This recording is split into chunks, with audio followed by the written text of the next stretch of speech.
அதனால் தோழர்களே, வரப்போகிற தேர்தலில் நம்ம யாருன்னு காட்டணும், நம்ம பலம் என்னன்னு காட்டணும். அதுக்காக அந்த பலமான, அந்த பவர்ஃபுல்லான ஆயுதத்தை நம்ம கையில் எடுக்கணும். அந்த ஆயுதம் வேறு எதுவுமே இல்லை, ஓட்டு, வாக்கு, ஜனநாயகம். அது இருந்தால் தான் நம்ம அந்த வெற்றியை நோக்கியே நம்மளால் பயணிக்க முடியும்.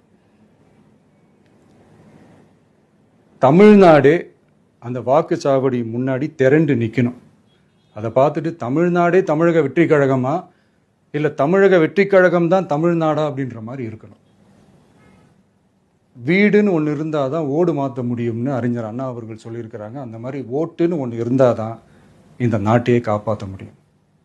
ஸோ அதனால் மை டியர் டிவிகே தோழர்களே, மை டியர் ஜென்சி படை பலமே, உஷாராக இருங்க, கான்ஃபிடென்ட்டாக இருங்க. நல்லதே நடக்கும்.